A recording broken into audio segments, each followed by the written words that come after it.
Perkenalkan, nama saya Hizkia Tamon, NIM 2114201060, kelas A3 Keperawatan semester 4. Di video ini, saya akan mempraktekkan SOP dari Leopold. Tujuan pembuatan video ini untuk memenuhi ujian akhir semester dari dosen Nurse Michelle Kayurupan Eskep MKes dengan mata kuliah Keperawatan Maternitas 2. Yang pertama adalah pengertian Leopold, yaitu suatu teknik pemeriksaan pada ibu hamil dengan cara perabaan, yaitu dengan merasakan bagian yang terdapat pada perut ibu hamil, menggunakan tangan pemeriksa dalam posisi tertentu, atau memindahkan bagian-bagian tersebut dengan cara-cara tertentu menggunakan tingkat tekanan tertentu. Teori ini dikembangkan oleh Christian Gerhard Leopold. Selanjutnya, tujuan. Yang pertama, menentukan tinggi fundus uteri dan usia kehamilan. Kedua, menentukan letak punggung dan bagian-bagian terkecil dari janin. Ketiga, menentukan letak janin di dalam rahim.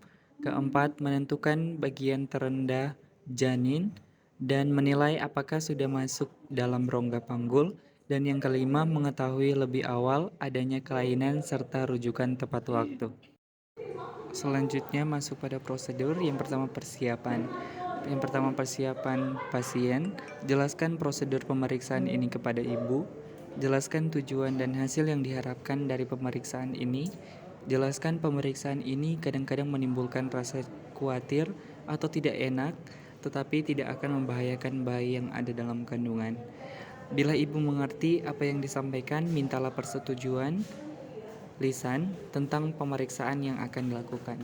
Selanjutnya yang kedua, pemeriksaan alat, yaitu tempat tidur, selimut atau kain penutup, pita sentimeter atau Medline, alat tulis, status ibu hamil dan buku KIA, buku register atau kohort ibu, dan sarana cuci tangan.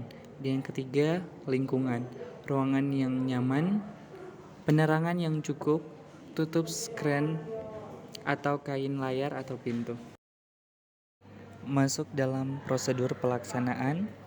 Yang pertama, menyapa ibu, lalu memberitahukan ibu tentang pemeriksaan yang akan dilakukan, mencuci tangan 7 langkah, mengatur posisi ibu berbaring dan menekuk lutut, menyisihkan pakaian ibu sampai seluruh bagian perut ibu terlihat jelas, menutup paha dan kaki ibu dengan selimut. Selanjutnya, melakukan palpasi Leopold 1 untuk menentukan tinggi fundus uteri dan bagian janin yang terdapat di fundus uteri. Pemeriksaan berdiri di sebelah kanan ibu dan melihat ke arah muka ibu, lalu kaki ditekuk dan rahim dibawa ke tengah. Gerakan jari kedua tangan yang berada di fundus uteri untuk meraba bagian teratas janin. Kemudian tentukan bagian janin yang ada dalam fundus uteri. Selanjutnya melakukan palpasi Leopold 2. Kedua tangan pindah ke samping kiri dan kanan perut ibu. Raba sisi rahim dengan menggunakan kedua telapak tangan. Dorong rahim ke satu sisi sambil raba secara lembut dan perlahan dan raba bagian janin yang berada di sisi tersebut. Lakukan ke sisi yang lain dengan cara yang sama, kemudian tentukan letak punggung janin. Selanjutnya melakukan palpasi Leopold 3. Letakkan tangan kanan di atas simpisis dengan ibu jari di sebelah kanan pasien dan 4 jari lainnya di sebelah kiri pasien. Goyang bagian bawah janin ke kiri dan ke kanan secara lembut dan perlahan. Jangan sampai pasien merasa kesakitan, kemudian tentukan letak bagian bawah janin. Selanjutnya melakukan palpasi Leopold 4.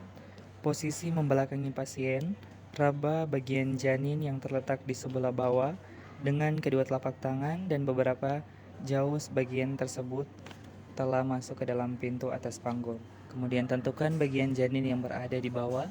Perkirakan apakah ada disproporsi kepala janin dengan panggung dan tentukan seberapa jauh janin bagian bawah tersebut telah masuk pintu atas panggul.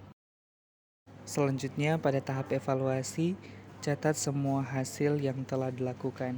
Kemudian mempersilakan ibu untuk bangun dan duduk, menjelaskan hasil pemeriksaan kepada ibu, membereskan alat-alat, mencuci tangan 7 langkah, dan mendokumentasikan. Sekian SOP dari pemeriksaan Leopold. Mohon maaf bila ada kesalahan kata. Akhir kata saya sampaikan terima kasih.